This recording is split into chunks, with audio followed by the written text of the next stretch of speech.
बिस्मिल्लाहिर्रहमानिर्रहीम, अस्सलाम वालेकुम।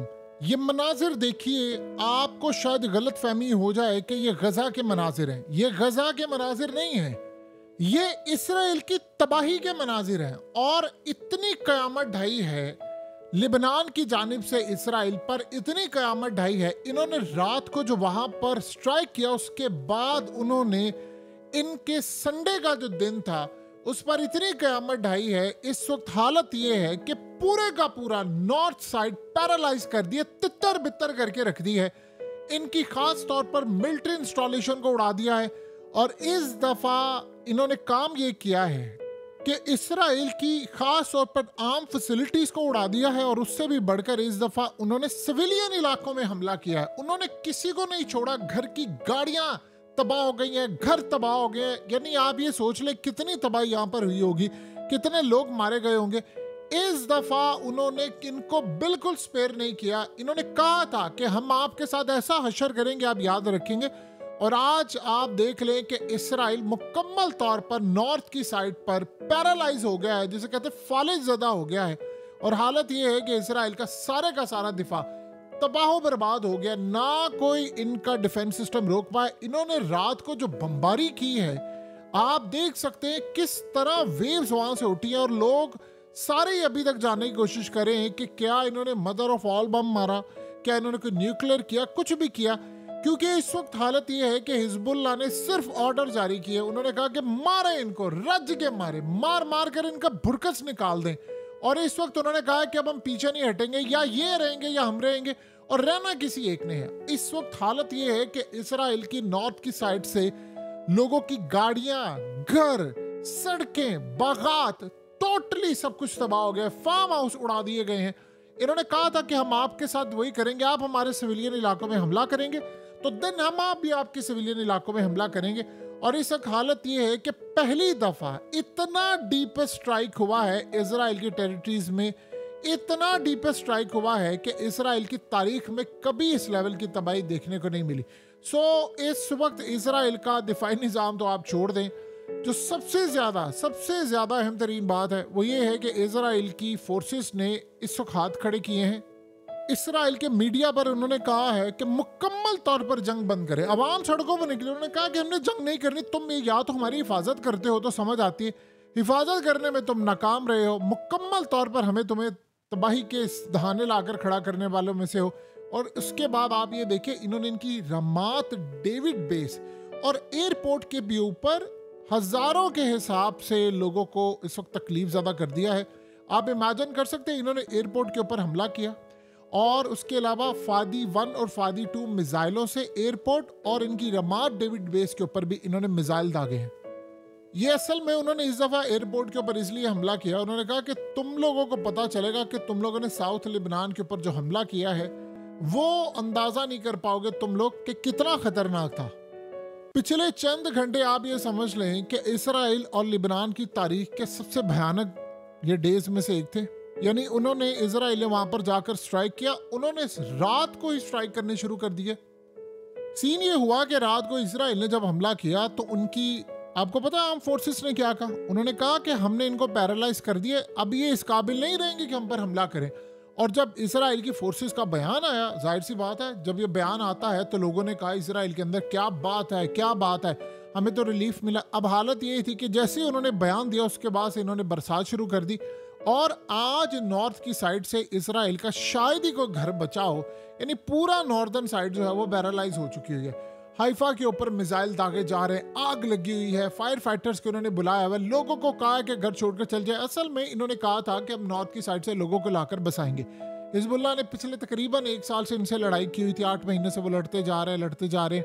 तो इस सारे सिनेरियो के अंदर इन्होंने कहा कि अब हम लिबनान के अंदर घुसने वाले हैं। सो लिहाजा बाकी जो लोग थे उनको ये कह रहे थे अब चले अपने घरों को जाए। उन्होंने कहा हम आपको घरों में आने की बजाय पिछले जो है उनको भी घरों से निकालेंगे। उन्होंने कहा हम देखते हैं। अब इसराइल ने स्ट्राइक किया, लेकिन बदले में जो उन पर स्ट्राइक हुआ है वो आपके सामने है।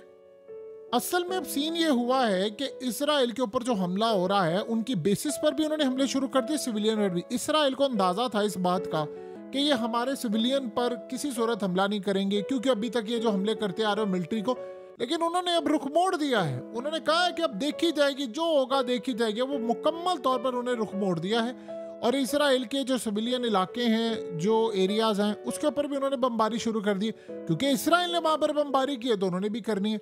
ये जितनी आसान इसराइल इस जंग को समझ रहा था, ये उतनी आसान होने नहीं जा रही। अंटिल कि आप कोई ऐसा कोई एटमी हमला कर दें तो चले वो पूरी दुनिया तबाह हो जाए, वो एक अलग बात है। लेकिन इसराइल को आज अंदाजा हो गया है कि कयामत खेज उनकी मॉर्निंग थी। आप बताएं ना कि इस सारी सूरत हाल में आप घर पर बैठे हो, आपका घर पूरा तबाह हो जाए, आप उसमें भस्म हो जाए, आपकी गाड़ियां तबाह हो जाए, आपका सब कुछ तबाह हो जाए, देन उसके बाद आप क्या कहेंगे? इनके पास वही की चीज है कहने को। अब आप सोचें, इतनी तबाही मची है, आप जरा गाड़ियों का हाल देखे, घरों का हाल देखे, राख का ढेर बना दिया है। बकौल इनके कुछ नहीं हुआ, 6 लोग मामूली से जख्मी हैं, हमने उनको भेजा है, वो बस आधे घंटे के अंदर ठीक हो जाएंगे। आप जितनी मर्जी कोशिश कर लें, अब आपके ड्रामे और झूठ नहीं चलने वाले। लेकिन एक बात तो तय हो गई है कि इसराइल में इस वक्त पैनिक ये फैल गया है कि अब अगले लेवल पर क्या होने जा रहा है। दूसरी जानिब इराक ने इनके ऊपर जो क्रूज मिसाइल हैं और ड्रोन्स हैं वो भी लॉन्च कर दिए हैं और अब गालिबन वो भी इसराइल की जानिब आ रहे हैं। इन्होंने अर्ली डिटेक्शन की है, इन्होंने मीडिया के ऊपर बताया है कि अब हम पर हर जगह से हमले हो रहे हैं। यानी आप ये देख लें कि कई जो, यानी आप सोचें कि तकरीबन 150-60 के करीब तो खाली लिबनान ने इनके ऊपर रॉकेट्स मारे हैं पिछले तकरीबन 3-4 घंटों के अंदर। और हाइफा के नजदीक घरों में आग इस वक्त लगी है, गाड़ियां तबाह हुई और डायरेक्ट हिट हुआ है। यानी एक इस सारी सूरत हाल के अंदर मामला अलग को डायरेक्ट हिट हुआ है इस दफा जाकर, और लोगों को उन्होंने हिट करना शुरू किया है। और इसराइल ने बदला क्या लिया है? इसराइल कुछ बहुत खतरनाक करने वाला है। आप जरा ये देखिए स्क्रीनशॉट, आपको अंदाजा होगा कि क्या सूरत हाल पैदा हुई है कि अल जजीरा के ऑफिस के ऊपर इसराइल ने हमला कर दिया है। और ये हमेशा से इन डिक्टेटरों का हाल होता है कि जब भी कोई बड़ा काम करने वाले होते हैं वहां से मीडिया को हटाते। ये वेस्ट बैंक के अंदर गए, इन्होंने अल जजीरा के ऑफिस में घुस गए और कहा कि इसको बंद कर, इसको बंद कर दिया 45 दिन के लिए। गालिबन ये करने ये लगे हैं कि जिस तरह इन्होंने गजा का हाल किया, ये वेस्ट बैंक का भी यानी मगरबी किनारे का भी हाल करने वाले हैं। और यहाँ पर इनको अल जजीरा काबिल कबूल नहीं था। अब आप ये सोचें कि वेस्ट बैंक के अंदर कौन है? वेस्ट बैंक के अंदर इसराइल की तो नहीं गवर्नमेंट थी, लेकिन महमूद अब्बास की थी, इसीलिए ये लोग फेल हो गए हैं। सो इस सारी सूरत हाल में ये लोग बहुत बड़ी कोई तबाही लेकर आने वाले हैं।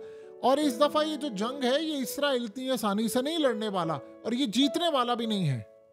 अब इस तस्वीर को देखिए, ये तस्वीर तब की है जब हजारों के हिसाब से, हजारों लाखों हर जगह पर इसराइली सड़कों पर आए हैं और ये तेल अवीव की गलियां भर गई हैं।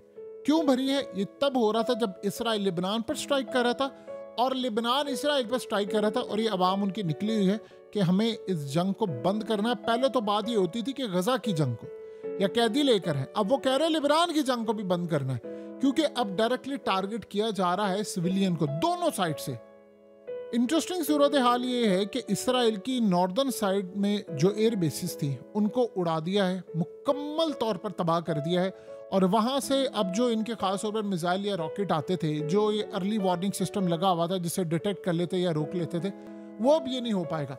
असल में काफी अरसे से लिबनान की स्ट्रेटजी ये रही थी कि हम बड़ी जंग करने से पहले पहले इनके जो खास तौर पर अर्ली वार्निंग सिस्टम है या जहां से डिटेक्ट करते हैं मिसाइल आ रहा, हमने अगर उसको पकड़ लिया, उसको तबाह कर दिया तो हमारी सूरत हाल काफी हद तक बेहतर हो जाएगी।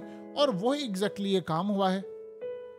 आप इमेजिन कर सकते हैं कि इजराइल की साइड पर इस वक्त जो हॉस्पिटल्स हैं वो अंडरग्राउंड नॉर्दर्न की साइड पर सारे हॉस्पिटल्स ने अपने आप को शेल्टर्स में ले गए और वहां पर लोगों का इलाज चल रहा है।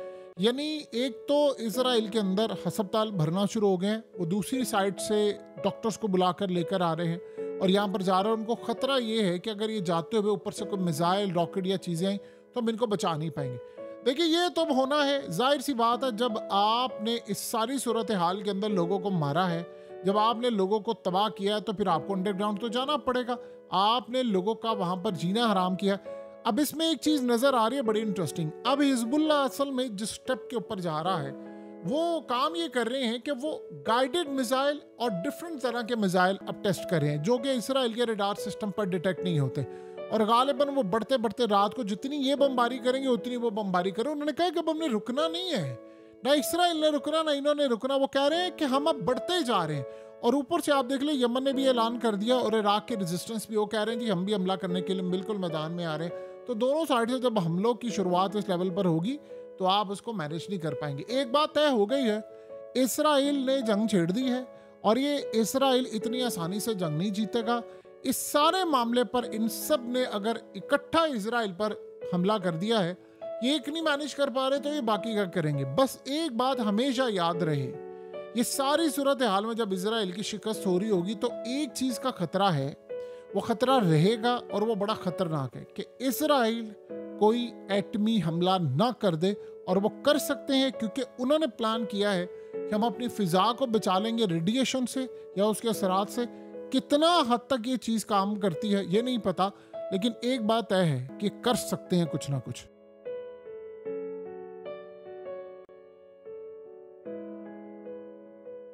हकीकत टीवी को सब्सक्राइब करना मत भूलें, वीडियो को लाइक करें, शेयर करें और कमेंट सेक्शन में अपनी राय का इजहार जरूर करें।